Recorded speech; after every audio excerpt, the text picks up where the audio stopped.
तो हम लोग चल रहे थे हमारी वित्तीय संस्थाएं, चैप्टर का नाम था हमारी वित्तीय संस्थाएं। उसी क्रम में हम लोगों ने विभिन्न बैंकों के बारे में अध्ययन किया और लगभग सभी बैंक के बारे में हम लोग पढ़ चुके हैं। अब आज होगा हमारा नया टॉपिक सहकारिता, कोऑपरेशन, ठीक है, जिसका शाब्दिक अर्थ ही होता है all for each and each for all. सब प्रत्येक, सबके लिए, सब प्रत्येक के लिए। तो क्वेश्चन है हमारा, सहकारिता क्या है? सहकारिता क्या है?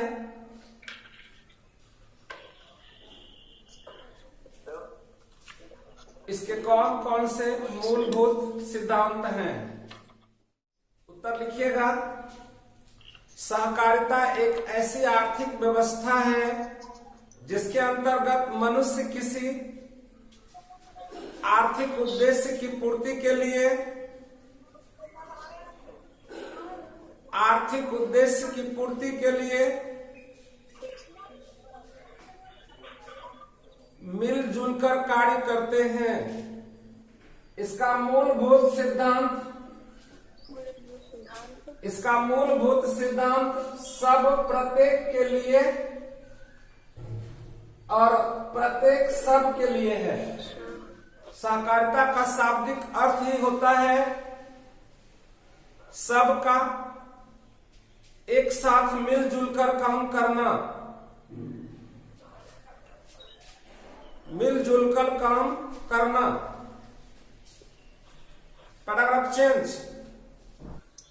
सहकारिता के निम्नलिखित 3 मूलभूत तत्व हैं। नंबर 1, संगठन की सदस्यता स्वैच्छिक होती है। संगठन की सदस्यता स्वैच्छिक होती है, स्वैच्छिक होती है, अर्थात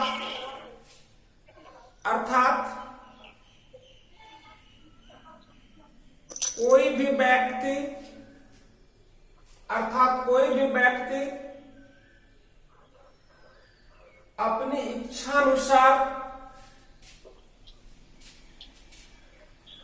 इच्छानुसार सदस्य बनता है। उस पर कोई दबाव नहीं रहता है, उस पर कोई दबाव नहीं रहता है। दूसरा, इसका प्रबंध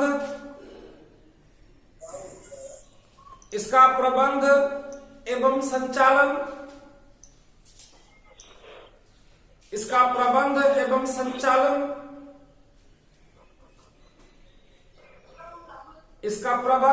संचालन, जनतांत्रिक आधार पर होता है।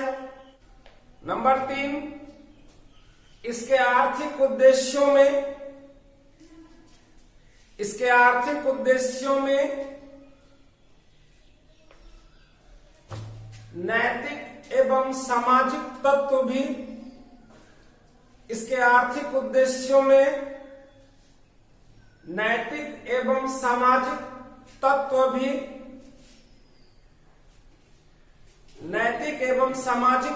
भी शामिल रहते हैं।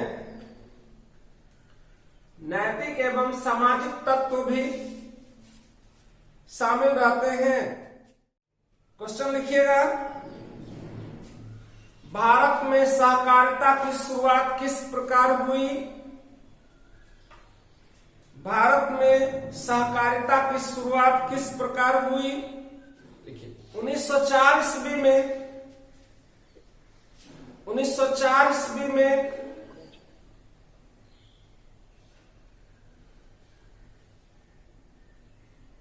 एक सहकारिता साख समिति विधान, 1904 ईस्वी में एक सहकारिता साख समिति विधान पारित हुआ। एक सहकारिता साख समिति विधान पारित हुआ। सहकारिता साख समिति विधान पारित हुआ जिसके अंतर्गत 10 व्यक्ति मिलजुल कर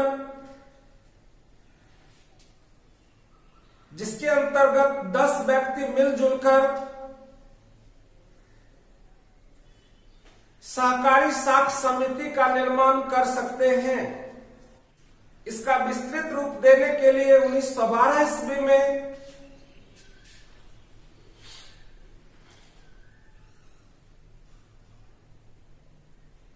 एक और अधिनियम पारित हुआ।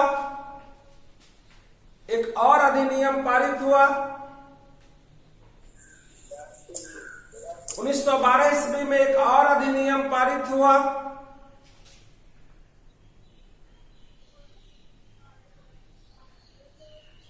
जिसके तहत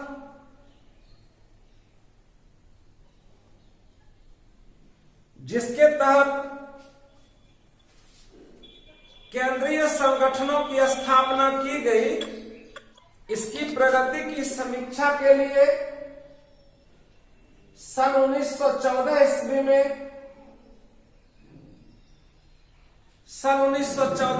में मैकलेगन समिति 1914 ईस्वी में मैकलेगन समिति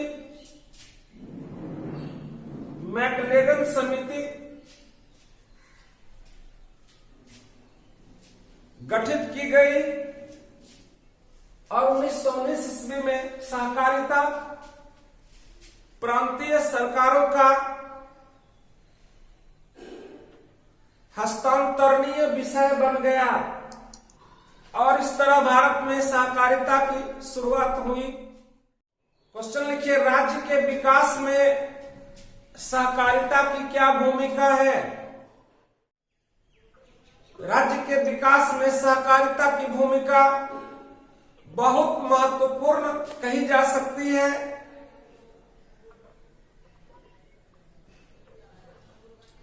खासकर बिहार राज्य में जहां बड़े बड़े उद्योग धंधों की कमी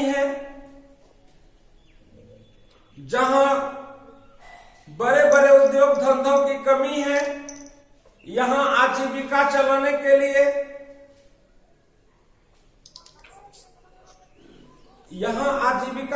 के लिए रोजगार धंधे की काफी कमी है। ऐसे हालात में विभिन्न प्रकार के कुटीर उद्योगों जैसे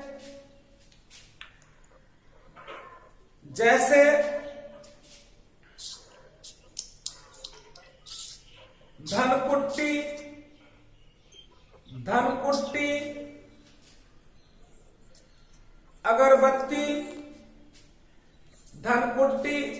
अगरबत्ती, बीड़ी निर्माण,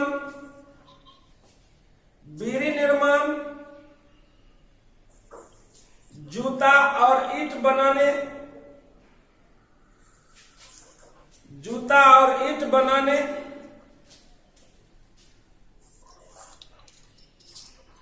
के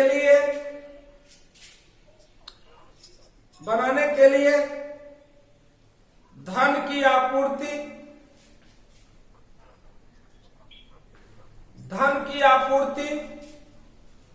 सहकारी बैंकों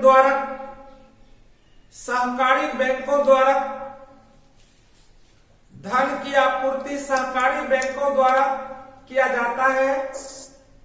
ग्रामीण क्षेत्र के लोगों में रोजगार के सुअवसर प्रदान करने में सहकारिता की भूमिका बहुत महत्वपूर्ण होती है। स्वयं सहायता समूह क्या है? इसमें महिलाएं किस प्रकार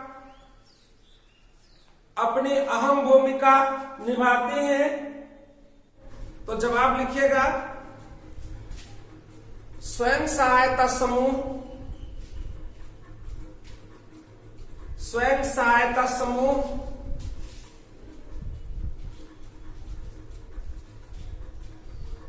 ग्रामीण क्षेत्रों में 15 से 20 व्यक्तियों का एक अनौपचारिक समूह होता है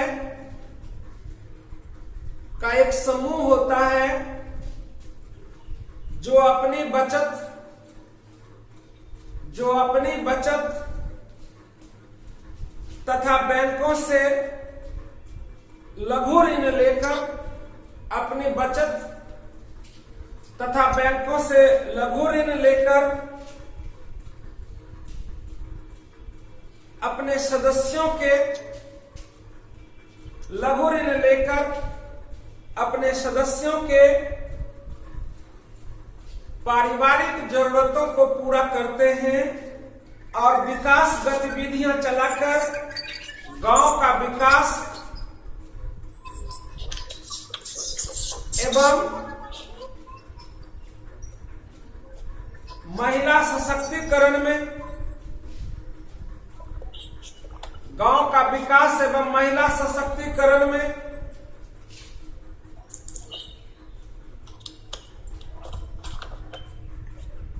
योगदान करते हैं। ग्रामीण क्षेत्रों में रहने वाली महिलाएं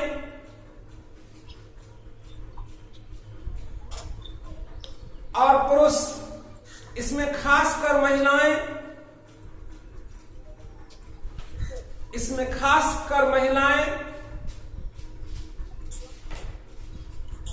छोटे छोटे रोजगार चलाकर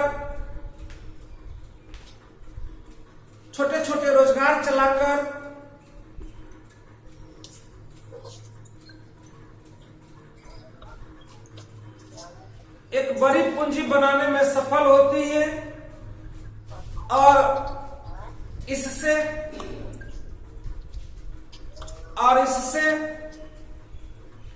महिला सशक्तिकरण को बल मिलता है। क्वेश्चन लिखिएगा, सूक्ष्म वित्त योजना क्या है? गांव, कस्बा और जिला में गरीब परिवारों को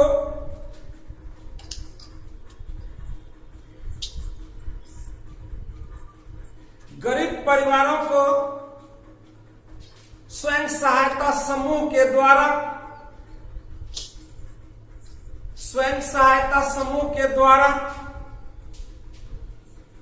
छोटे पैमाने पर साख अथवा ऋण की सुविधा प्रदान की जाती है, जिसे सूक्ष्म वित्त योजना, माइक्रो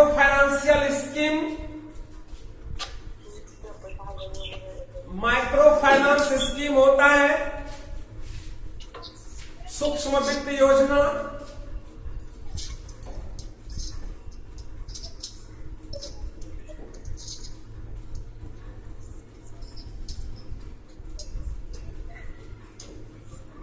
माइक्रो फाइनेंस स्कीम, जिसे माइक्रो फाइनेंस स्कीम कहते हैं, गैर संस्थागत वित्त प्रदान करने वाला सबसे लोकप्रिय साधन क्या है? महाजन। क्वेश्चन लिखिए, भारत का केंद्रीय बैंक कौन है? उत्तर लिखिए, reserve bank of India. Question लिखिए, भारत में केंद्रीय सहकारी बैंकों की संख्या कितनी है? 25। क्वेश्चन लिखिए, दीर्घकालीन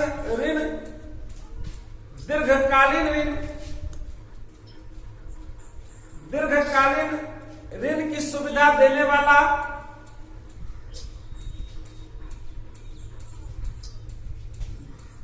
दीर्घकालीन ऋण देने वाली संस्था कौन है?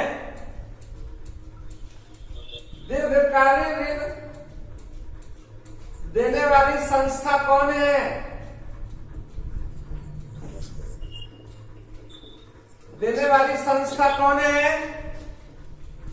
उत्तर लिखिए, भूमि विकास बैंक। सहकारिता प्रांतीय सरकारों का हस्तांतरणीय विषय कब बन गया?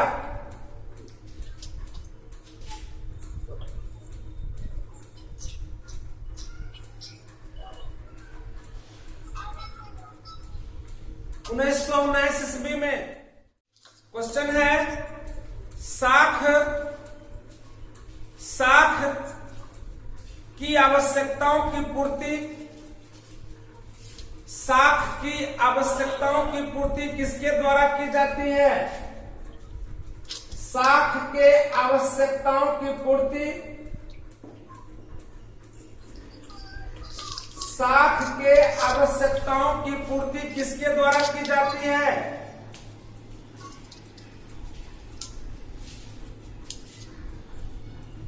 उत्तर लिखिए वित्तीय संस्थाओं। क्वेश्चन लिखिएगा ग्रामीण क्षेत्रों में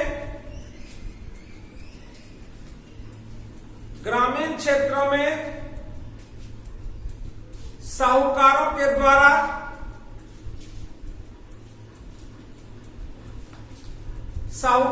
द्वारा कितना प्रतिशत ऋण प्राप्त किया जाता है?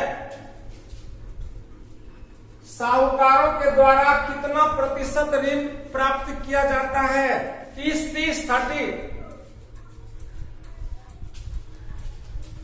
क्वेश्चन लिखिए प्राथमिक कृषि साख समिति,